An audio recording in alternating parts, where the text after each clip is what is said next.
All right, welcome to the Lowbro Show. Look at this. We're in the same room together. We're in the same time zone together. Yeah. That's weird. Well, it's the first time. Yeah, actually. On the channel, at least. Yeah. Yes, this is the first time I've ever seen my brother in person. Decades apart. Split at birth. But before we were reunited, John here went to Disneyland. Mm-hmm. And you rode a new ride. Yes. Called Guardians of the Galaxy Breakout Collectors something. So new rides at Disneyland are always pretty good, right?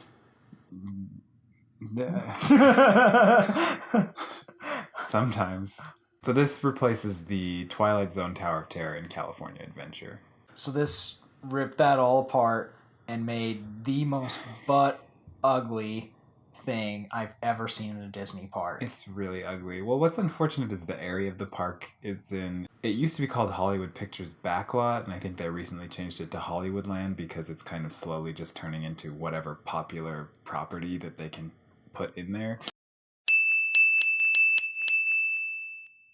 So there's really no thematic cohesiveness in that area of the park anymore, and this just like took a giant crap on any like chance of it looking decent at all. Yeah. So like when I saw the concept art, I was like, dang, that is ugly. And then my expectations were blown away by how amazingly awful it is. I just saw it in person. It's so ugly. It's like they took all the scrap from their 1997 Tomorrowland redesign and just glued them on the Tower of Terror structure. Yeah, it looks really bad. But that's the outside. What changed on the inside? Well, so it's. I actually haven't seen the Guardians of the Galaxy movies, so maybe if you're obsessed with them, you'll enjoy it. It used to be a hotel, and there was the hotel lobby, and now that's this. I guess it's like the collector's collection or whatever. Collector's collection there's layer? like a bunch of futuristic looking things, and the four Guardians are like projected into these tubes, playing on these video loops, and all of the actors look very, very bored and tired, as if like they thought they were done filming, and they're like, "Oh no, it's in your contract. You have to film these dumb scripts for this theme park ride," and they're like, "Oh, okay." So that's there. Oh man, they got my name wrong. It's not Peter Quill. It's Star-Lord. It's Star-Lord. It's Star-Lord. So in this, there's no TV. The door just kind of closes, and actually there is a TV. There is a TV, and it's the collector guy telling you about his Guardians of the Galaxy, and then Rocket. Yes, that is the raccoon voiced by Bradley Cooper. Right, breaks out of this vent, and you just see his tail like pop up. This is a spoiler, I guess. For those of you who care about spoilers for rides.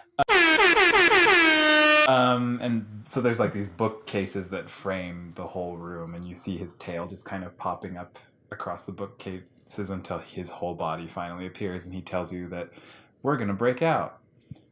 Essentially, and then you leave the room and get in line.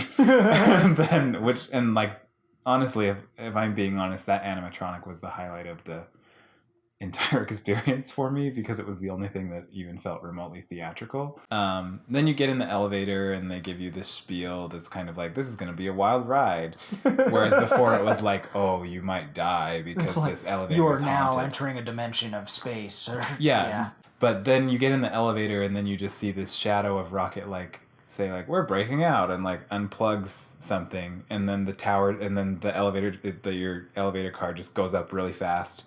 And then in the original ride, you slowly went up and stopped on different floors, and the doors would open, and a kind of a scene would happen. And after two of those scenes, you suddenly dropped, and so there was this element of suspense in that you were discovering the story of why the hotel was haunted, and then as it reached a climax is when the thrill happened of dropping. But here, like right out of the gate, he unplugs it, and so the elevator just goes shooting up, and then the doors open on one floor. There's nothing in the doors but just a screen. Mm-hmm. So there's not even set decoration. No. Well, if there was, I didn't notice it because it's just a screen, huge right in front of screen you. across the whole thing. There might have been like a little bit, whereas before it was like a full on. It looked like the hallway of a hotel. Yeah. You could see like doors. There were plants. There was carpet. Yeah. It's just like a screen. But now it's just a TV screen. And you're bouncing because it's like the elevator's it's out of control. Oh, okay. So that actually made me kind of motion sick. Oh. Which is, I mean, that's not so much a flaw as the screen is the sin. And then like Chris Pratt and Zoe Saldana's character are like being like strangled by some monster. Okay. And like the raccoon saying stuff that I couldn't understand. I can't sleep with all you screaming! And then you go up to the top. And what was funny was Rocket says when the windows open up, he says, this view is not thematically consistent.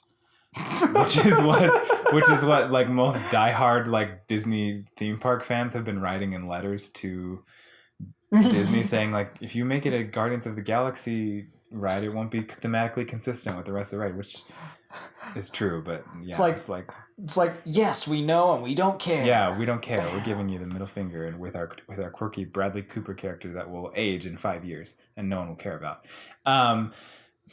And so I think it actually like drops more than the initial the original ride, but there's no sense of climax or dramatic tension or anything. It's just like an elevator got unplugged and you see a picture of Chris Pratt like escaping from a giant snake.